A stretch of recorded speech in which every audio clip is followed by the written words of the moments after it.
97% des âmes rares ne s'éveillent jamais. Elles naissent, grandissent, souffrent, ont le sentiment de ne pas appartenir à ce monde et meurent sans savoir qui elles étaient. Vraiment. Helena Blavatsky l'a découvert en 1875, au Tibet, lorsque les maîtres ascensionnés lui ont montré quelque chose de dévastateur. Avoir une âme rare ne signifie pas qu'elle est active. En réalité, la plupart dorment, toute une vie, attendant, appelant, mourant de faim à l'intérieur. Tandis que vous vous traînez dans ce monde, si vous avez toujours senti qu'il y a quelque chose en vous que vous n'avez jamais réussi à atteindre, cette vidéo n'est pas une coïncidence, c'est un appel. Et dans les prochaines minutes, vous allez découvrir le protocole exact qu'Helena Blavatsky a appris des maîtres pour activer ce qui dort en vous. Mais je dois vous prévenir, avant de commencer, une fois que vous activez une âme rare, il n'y a aucun retour en arrière possible. Votre vie ne sera plus jamais la même. Les gens vont remarquer quelque chose de différent en vous. Certains vont s'éloigner, d'autres vont se rapprocher, et vous allez enfin comprendre pourquoi vous vous êtes toujours senti si seul sur cette planète. Laissez un « j'aime » maintenant, parce que vous allez avoir besoin de retrouver cette vidéo. Et YouTube ne la recommande qu'à ceux qui démontrent un intérêt réel. Je vais vous raconter l'histoire d'une femme qui a failli perdre sa propre âme pour ne pas savoir qu'elle était endormie. Novembre 1873, Londres. Helena Blavatsky avait 42 ans lorsqu'elle a rencontré Koot-Oumi. Pour la première fois, ce n'était pas une rencontre physique, c'était sur le plan astral. Elle s'est réveillée à 3 heures du matin, avec une sensation de poids sur la poitrine. Quelqu'un l'appelait, pas avec une voix, avec une fréquence. Helena Blavatsky s'est levée, a allumé une bougie et s'est assise sur sa chaise de méditation. Elle a fermé les yeux. Et alors, elle a vu un homme en tunique blanche, une longue barbe, des yeux qui semblaient traverser des millénaires. Koot-Oumi, le maître ascensionné. Il n'a pas bougé les lèvres, mais Helena Blavatsky a entendu, clairement. « Tu as une âme rare, Helena, mais elle n'est active qu'à 30%. Si tu meurs ainsi, tu auras gaspillé cette incarnation. » Helena Blavatsky a senti un frisson lui parcourir toute l'échine. 30%? Elle avait étudié l'occultisme pendant 20 ans. Elle avait voyagé à travers le monde. Elle avait lu tous les textes sacrés. Et pourtant, son âme était presque complètement endormie. Koot-Oumi a continué. La plupart des âmes rares naissent avec seulement 3% d'activation. Tu as réussi à atteindre 30% par tes propres efforts. Mais il existe un protocole. Un rituel que les maîtres utilisent depuis des millénaires. Si tu veux l'activer complètement, tu devras venir au Tibet. Helena Blavatsky n'a pas hésité. En mars 1874, elle traversait l'Himalaya. 3 mois de voyage. Un froid extrême. Un manque d'air. Une solitude absolue. Mais elle savait où elle activait son âme maintenant, où elle mourrait comme une âme de plus. Quand elle est arrivée au monastère caché dans les montagnes, Koot-Oumi l'attendait. Et alors a commencé l'entraînement le plus intense qu'elle ait jamais imaginé. Abonnez-vous à la chaîne maintenant, parce que ce que je vais vous raconter dans les prochaines minutes peut changer le cours de votre vie. Mais avant, vous devez comprendre. Pourquoi les âmes rares naissent-elles endormies? Koot-Oumi a emmené Helena Blavatsky dans une salle circulaire, au centre du monastère. Des murs de pierre, sans fenêtre. Seulement une petite ouverture au plafond, par où entrait un faisceau de lumière. Au centre de la salle, un cristal de la taille d'un poing, transparent, mais avec quelque chose qui pulsait à l'intérieur. « Helena, assieds-toi ici !» a dit Koot-Oumi en pointant un coussin sur le sol. Elle a obéi. Le maître s'est assis en face d'elle et a commencé à expliquer quelque chose qui allait complètement changer la façon dont Elena comprenait la réincarnation. Quand une âme rare s'incarne, elle vient de dimensions très élevées, des dimensions où la densité de ce monde n'existe pas. Si elle arrivait à 100% active, le corps humain ne supporterait pas. Il exploserait. Littéralement. Elena Blavatsky a froncé les sourcils. Alors, pourquoi nous incarnons-nous ici? Parce que vous avez une mission. Les âmes rares sont comme des encres de lumière. Vous maintenez l'équilibre de cette planète. Sans vous, l'humanité se serait autodétruite il y a des siècles. Mais il y a un problème. A continué Kuthumi. La plupart des âmes rares oublient qui elles sont. Le trauma de la naissance, la densité de ce monde, la douleur de ne pas appartenir. Tout cela crée des couches d'oubli. Et plus il y a de couches, plus l'âme s'endort. Alors, comment nous réveillons-nous? Kuthumi a souri. Avec la douleur, avec l'isolement, avec les signes, et, finalement, avec l'activation consciente. Il a pris le cristal du centre de la salle et l'a placé dans les mains d'Elena Blavatsky. Ce cristal porte la fréquence d'une âme rare, active à 100%. Tiens-le, ressens. Elena Blavatsky l'a tenu. Et ce qu'elle a ressenti l'a fait pleurer. C'était comme si quelque chose à l'intérieur d'elle reconnaissait cette fréquence. Comme si elle se souvenait d'un temps où elle était cela, complète, entière, vivante. C'est toi, Elena. C'est ce que tu es, vraiment. Mais c'est enterré sous 42 ans d'oubli. Combien de temps faut-il pour activer? A-t-elle demandé. Si tu suis le protocole correctement, 21 jours. Et si je ne le fais pas? Tu vas mourir comme 97% des âmes rares, avec tout à l'intérieur, mais jamais accéder. Elena Blavatsky a décidé à ce moment-là. Elle suivrait le protocole, même si cela devait la tuer. Activer les notifications de la chaîne, parce que demain, je vais lancer la deuxième partie de ce protocole. Mais maintenant, vous devez savoir. Quels sont les signes que votre âme rare vous appelle? Kuthumi a enseigné à Elena Blavatsky 7 signes inconfondibles qu'une âme rare essaie de se réveiller. Et si vous en reconnaissez au moins 4, votre âme crie à l'activation. Signe 1. Vous vous réveillez entre 2h et 4h du matin. C'est l'heure où le voile entre les mondes est le plus mince. Les âmes rares se réveillent à 7h, parce que l'âme essaie de communiquer. Elle sait que pendant la journée, vous êtes trop distrait. Alors elle vous appelle dans la nuit. Si vous l'ignorez, elle abandonne. Signe 2. Vous vous sentez physiquement malade dans les foules. Ce n'est pas de l'anxiété sociale. C'est votre âme rare qui est drainée par les âmes ordinaires. Les âmes ordinaires fonctionnent comme des vampires énergétiques pour les âmes rares. Elles s'approchent de vous et ressentent un soulagement inexplicable. Alors que vous vous sentez complètement épuisé. Signe 3. Vous avez des souvenirs qui ne sont pas de cette vie. Parfois, ce sont des flashs.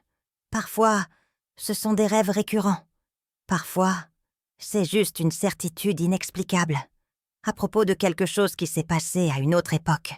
Les âmes rares se sont réincarnées de nombreuses fois, et plus elles s'éveillent, plus les souvenirs reviennent. Signe 4. Les animaux s'approchent de vous sans raison. Les chiens d'étrangers, les chats sauvages, les oiseaux qui se posent près de vous. Les animaux sentent les âmes rares. Ils n'ont pas peur, parce qu'ils reconnaissent la fréquence. Signe 5. Vous voyez des nombres se répéter constamment. 11h11, 22h22, 3h33, 4h44. Ce n'est pas une coïncidence. Ce n'est pas l'algorithme de la montre. C'est votre âme qui se synchronise avec les fréquences cosmiques, essayant de vous rappeler que vous n'appartenez pas ici. Signe 6. vous ressentez une douleur physique au cœur, sans cause médicale. Les âmes rares endormies ressentent une douleur constante dans la poitrine. Les médecins ne trouvent rien. Les examens sont normaux. Mais la douleur est là. C'est l'âme qui tente de briser sa coquille. Signe 7. Vous avez une répulsion pour les personnes superficielles. Ce n'est pas de l'arrogance, c'est une incompatibilité de fréquence. Les âmes rares ne peuvent pas simuler de l'intérêt pour des conversations vides, et cela vous fait paraître antisocial. Alors qu'en réalité, vous attendez simplement de rencontrer d'autres âmes comme la vôtre. Elena Blavatsky a ressenti tous ces 7 signes pendant des décennies, jusqu'à rencontrer Kuthumi et comprendre enfin qu'elle n'était pas folle. Elle était juste endormie. Laissez votre commentaire maintenant en disant « J'ai reconnu ces signes » et dites lequel vous avez le plus ressenti. Parce que d'autres âmes rares ont besoin de savoir qu'elles ne sont pas seules. Mais avant de vous enseigner le protocole, je dois vous raconter quelque chose qu'Elena Blavatsky a découvert au monastère. Quelque chose qui va changer complètement la façon dont vous comprenez votre souffrance. Le 3e jour au Tibet, Elena Blavatsky a eu une crise. Elle s'est réveillée avec un mal de tête insupportable, des nausées, des vertiges. Elle se sentait comme écrasée par le poids de l'air. Kuthumi entra dans sa chambre à 4 heures du matin. « Vous sentez la résistance », dit-il calmement. « Résistance ? Votre âme rare essaie de s'éveiller. Mais les couches d'oubli ne veulent pas lâcher prise. Elles vont lutter. Et cette lutte cause une douleur physique. » Elena Blavatsky s'assit sur le lit, transpirant. « Combien de temps cela va-t-il durer ? 3 jours, peut-être 4. Cela dépend du nombre de vies que vous portez bloquées. » Elena Blavatsky ne comprit pas. Kuthumi s'assit à côté d'elle. Chaque fois qu'une âme rare s'incarne et ne parvient pas à s'activer, elle crée un blocage, un nœud énergétique, et ce nœud est porté à la prochaine vie, et à la prochaine, et à la prochaine. Vous, Elena Blavatsky, vous avez 847 vies. Imaginez combien de nœuds vous portez. Elena Blavatsky sentit un serrement dans la poitrine. Alors, je suis condamnée ? Non. Mais le processus de dénouer ces nœuds est douloureux. C'est pourquoi 97% des âmes rares abandonnent. Elles sentent la douleur et pensent qu'elles font quelque chose de mal.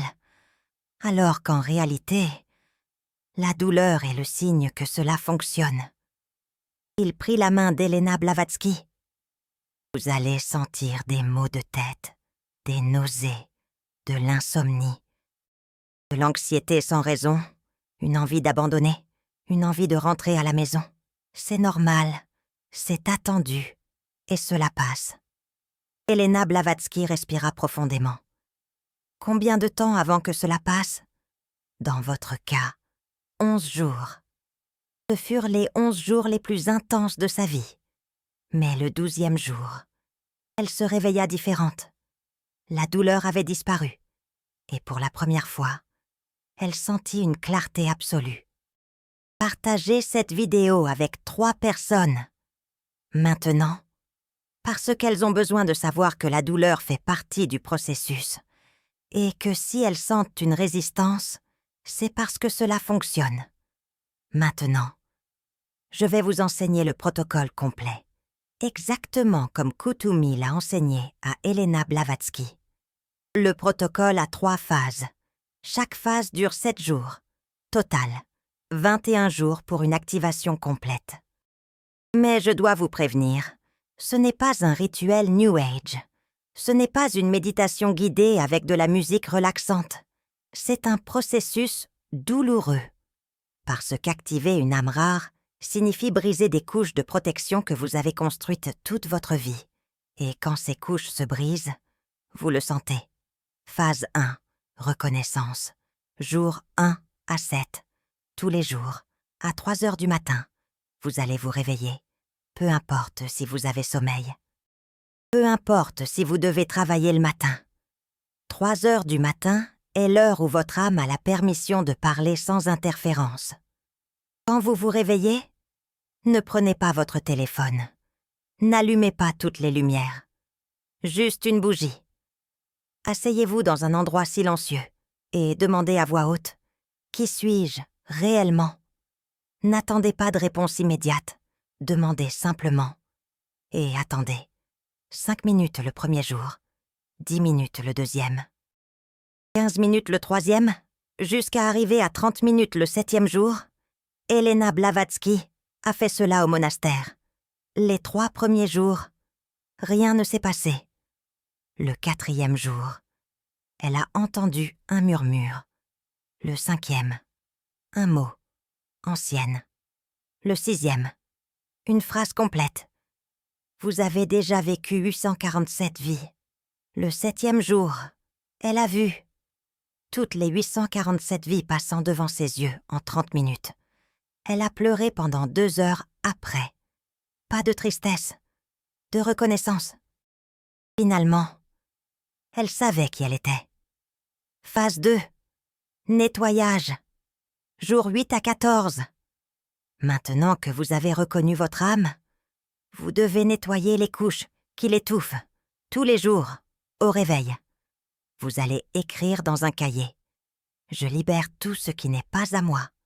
Et en dessous, vous allez lister les peurs qui ne sont pas les vôtres, les traumatismes qui ne sont pas les vôtres, les croyances qui ne sont pas les vôtres, les douleurs qui ne sont pas les vôtres.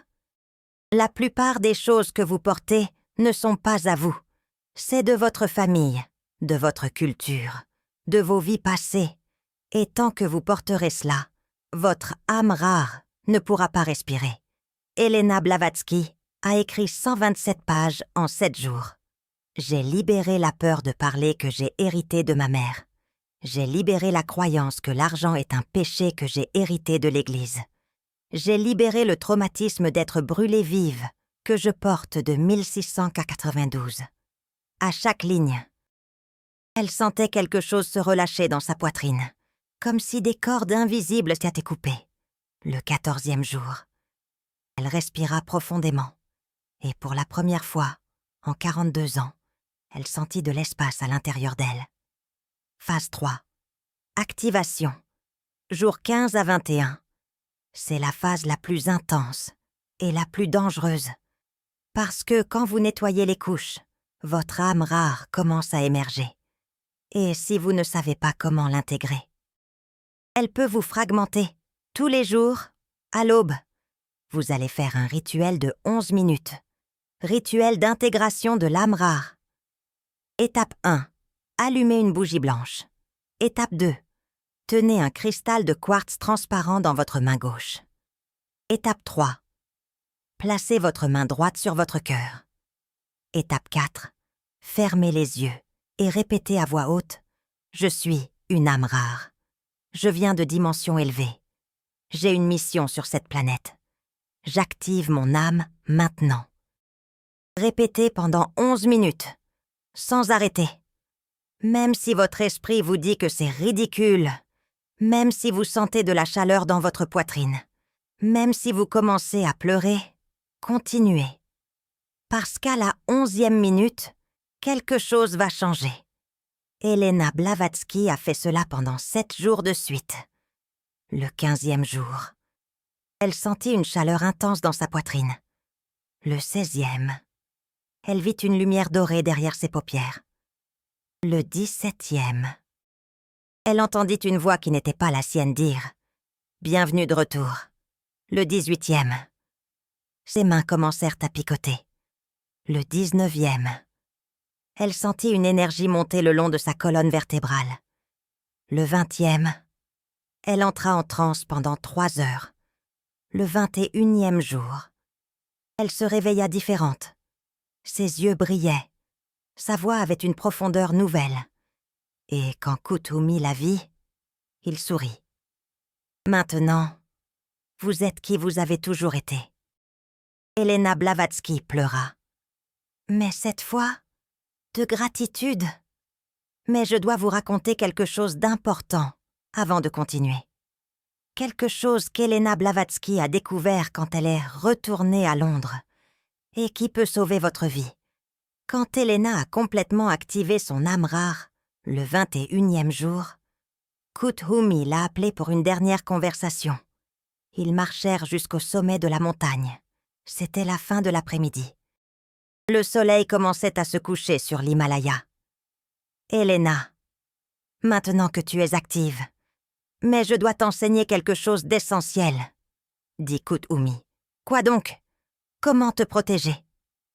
Elena fronça les sourcils. « Protéger de quoi? Des vampires énergétiques, des personnes sans âme, des entités astrales. Quand ton âme rare était endormie, tu étais invisible pour eux. Mais maintenant qu'elle est active, tu brilles. Et tout ce qui brille attire. » Kuthumi s'arrêta et la regarda dans les yeux. « Dans les 3 prochains mois, tu vas être testé. Des personnes vont s'approcher de toi de manière inexplicable. Certaines vont vouloir ton énergie, d'autres vont vouloir t'utiliser. Et d'autres simplement vont essayer de t'éteindre, parce que ta lumière incommode. Alors, que dois-je faire ?»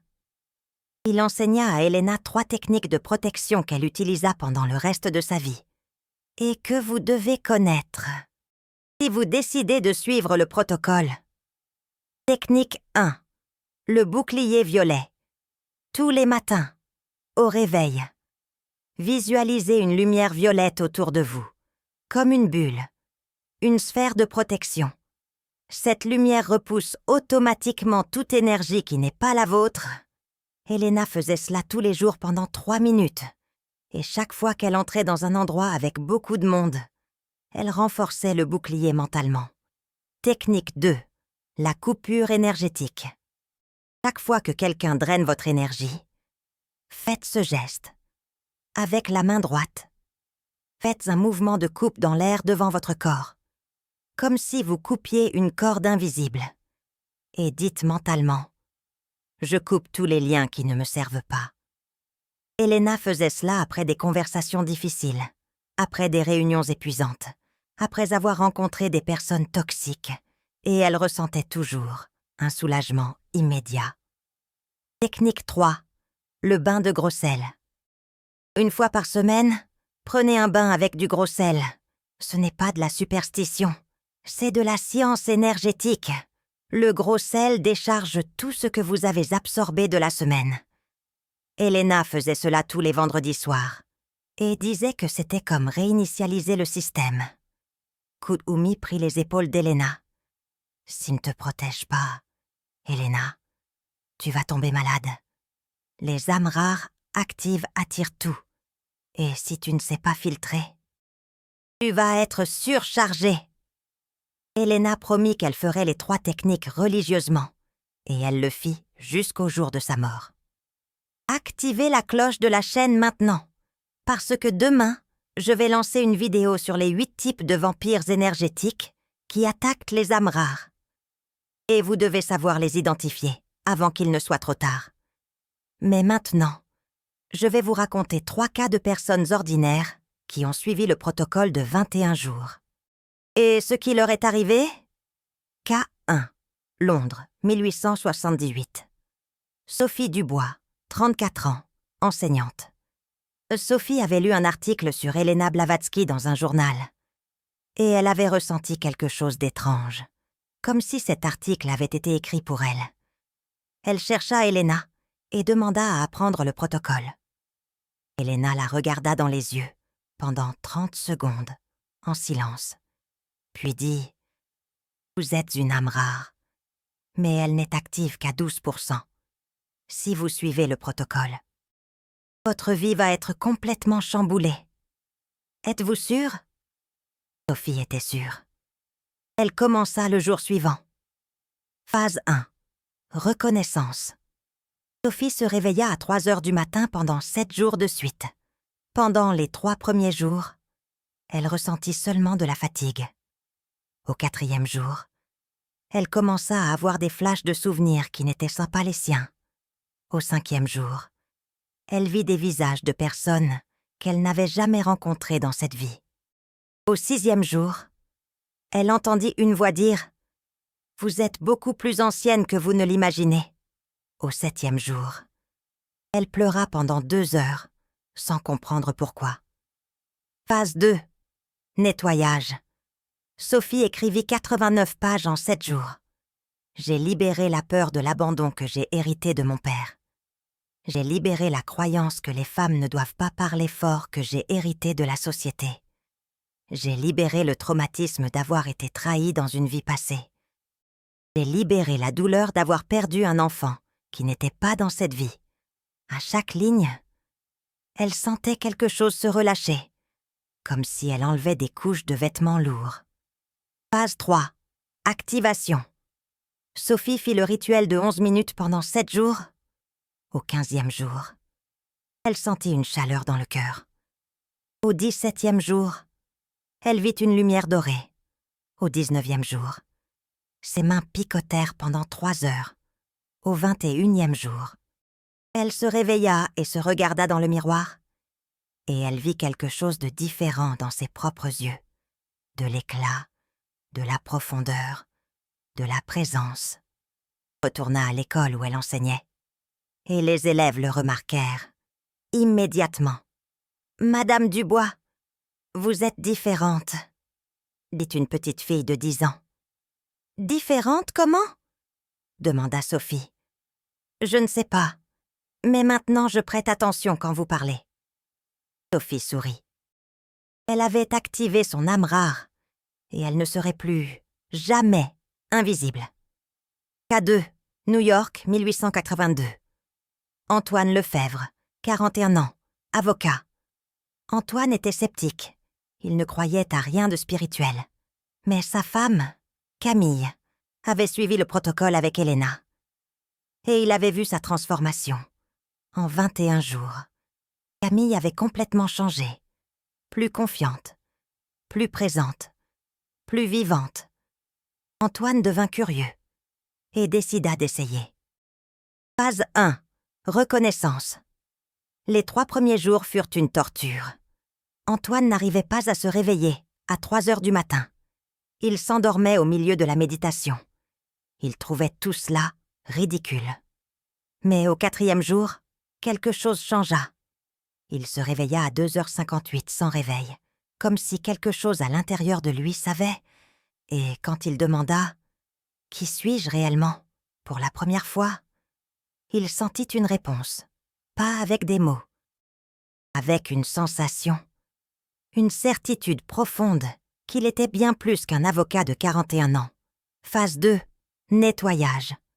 Antoine écrivit seulement 34 pages, mais chaque page fit mal.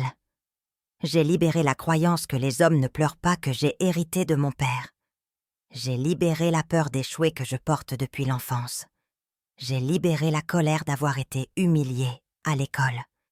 J'ai libéré la culpabilité de ne pas avoir sauvé mon frère. Au 14e jour, il pleura pour la première fois en 20 ans. Phase 3. Activation. Antoine fit le rituel de 11 minutes religieusement. Au 17e jour, il sentit quelque chose d'étrange au bureau. Il était dans une réunion importante avec 8 avocats. Et soudain, il eut exactement ce que chacun pensait. Il n'entendit pas de voix. Il avait juste, comme s'il pouvait lire leur énergie. Au 21e jour, il se réveilla différent. Et quand il arriva au bureau, son associé dit « Antoine, tu es différent. Je ne sais pas expliquer, mais les gens t'écoutent davantage. » Antoine sourit. Son âme rare s'était réveillée. Et maintenant, il avait accès à des compétences qu'il n'avait jamais imaginé avoir. K3. Paris, 1887. Céline Moreau, 28 ans, couturière. Céline était pauvre. Elle vivait dans une minuscule chambre dans le grenier d'un vieil immeuble. Elle travaillait 14 heures par jour à coudre des vêtements pour des familles riches. Mais elle a toujours senti qu'elle n'appartenait pas à cette vie, qu'il y avait quelque chose de plus grand qui l'attendait. Quand elle a entendu parler d'Elena Blavatsky, Elle a vendu sa plus belle robe pour payer le voyage jusqu'à Londres. Elena l'a reçue, sans rien lui demander, parce qu'elle a reconnu en elle une âme rare, sur le point d'exploser. Sophie a suivi le protocole de 21 jours, vivant pratiquement dans la rue. Elle dormait dans des foyers, mangeait 1 fois par jour, mais n'a pas abandonné. Phase 1. Elle se réveillait à 3 heures du matin, sur des bancs publics, dans des gares, dans des églises vides. Phase 2. Elle écrivait sur des bouts de papier qu'elle trouvait dans les poubelles. Phase 3. Elle a fait le rituel de 11 minutes, sans bougie, sans cristal, seulement avec la force de son intention. Au 21e jour, Sophie s'est réveillée et a senti quelque chose d'impossible à décrire. Comme si elle était enfin rentrée à la maison, à l'intérieur d'elle-même. Elle est retournée à Paris et 3 mois plus tard, a ouvert son propre atelier. Pas parce qu'elle était devenue riche, mais parce que sa présence avait changé. Les gens ont commencé à la chercher, voulaient être près d'elle, sentaient quelque chose de spécial dans ses vêtements. Sophie est décédée en 1934, à 75 ans, à la tête d'un des plus grands ateliers de Paris. Et jusqu'à aujourd'hui, personne ne sait expliquer comment une couturière pauvre est devenue une des femmes les plus influentes de la mode française. Mais ceux qui connaissaient son histoire le savaient. Elle avait activé son âme rare.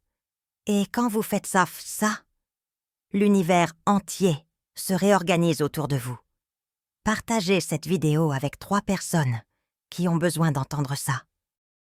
Parce que les âmes rares reconnaissent les âmes rares et vous savez exactement qui a besoin de ce protocole. Maintenant, je vais vous raconter ce qui est arrivé à Elena après l'activation et pourquoi elle a passé le reste de sa vie à essayer de réveiller d'autres âmes rares. Quand Elena est retournée en Europe en 1875, tout avait changé. Pas le monde. Elle, les gens percevaient quelque chose de différent. Certains s'approchaient instinctivement. D'autres ressentaient de la peur et s'éloignaient. Elle n'avait plus besoin d'expliquer qui elle était. Sa présence parlait pour elle. Et c'est à ce moment-là qu'elle a compris sa vraie mission. Ce n'était pas d'écrire des livres, ce n'était pas de fonder des sociétés, c'était de réveiller d'autres âmes rares, parce que chaque âme rare qui se réveille crée une onde. Et quand beaucoup se réveillent ensemble, la planète entière le sent. Elena a passé les 16 années suivantes à enseigner le protocole d'activation à des centaines de personnes. La plupart abandonnaient à la phase 1, trouvaient trop difficile de se réveiller à 3 heures du matin, pendant 7 jours. Certains arrivaient à la phase 2, mais ne supportaient pas de voir tout ce qu'ils portaient, qui ne leur appartenait pas. Peu, très peu, complétaient la phase 3. Mais ceux qui la complétaient n'étaient plus jamais les mêmes. Ils devenaient des phares, des points de lumière, dans un monde sombre, et d'autres âmes rares commençaient à les trouver, sans comprendre pourquoi. Elena est décédée en 1891. Mais avant de mourir, elle a écrit une lettre à ses élèves les plus proches. Je ne crains pas la mort, parce que je sais que je vais réincarner. Et dans la prochaine vie, je vais continuer à réveiller des âmes rares, parce que c'est ma mission. Pas seulement dans cette vie, mais dans toutes. Et alors elle a dit quelque chose qui, jusqu'à aujourd'hui, résonne. Si vous lisez ceci, vous êtes une âme rare. Et si votre âme s'est réveillée en entendant ces mots, vous avez un choix. Continuer à dormir et mourir comme 97% des gens. Ou faire le protocole et devenir qui vous êtes vraiment. Vous lisez ceci maintenant. Ce n'est pas une coïncidence. Votre âme rare vous a amené jusqu'ici. Et maintenant, vous avez le même choix qu'Elena a eu. Laissez votre « j'aime » maintenant. Si vous avez décidé de faire le protocole, Parce que ce j'aime n'est pas pour la vidéo. Il est pour votre âme. C'est vous qui dites « Je te vois, je te reconnais, je vais te réveiller ». Et quand vous faites ça que ça, la chaîne dorée se renforce, qui est le courant invisible, qui connecte toutes les âmes rares de cette planète. Plus il y a d'âmes qui se réveillent, plus le courant devient fort, et plus le courant est fort. Plus il devient facile pour les prochaines de se réveiller. YouTube a ce cœur doré là en bas, le super thanks. Ce n'est pas une question d'argent, c'est une question de reconnaissance. C'est une âme rare qui dit à une autre « Je vois qui tu es, vraiment ». Et chaque super thanks renforce ce courant d'éveil collectif. Maintenant, je vais vous donner un dernier avertissement. Quelque chose qu'Elena disait toujours à ceux qui étaient sur le point de commencer le protocole. Une fois que vous activez votre âme rare, il n'y a aucun retour en arrière. Vous n'allez plus pouvoir faire semblant. Vous n'allez plus pouvoir tolérer les personnes superficielles. Vous n'allez plus pouvoir rester dans des environnements toxiques. Votre âme va exiger la vérité, l'authenticité, la profondeur. Et si vous ne lui donnez pas ça, vous allez tomber malade. Pas d'une maladie ordinaire, mais de fragmentation, qui est quand votre âme active ne peut pas vivre dans une vie fausse. C'est pourquoi Elena disait toujours « Ne faites le protocole que si vous êtes prêt à tout changer.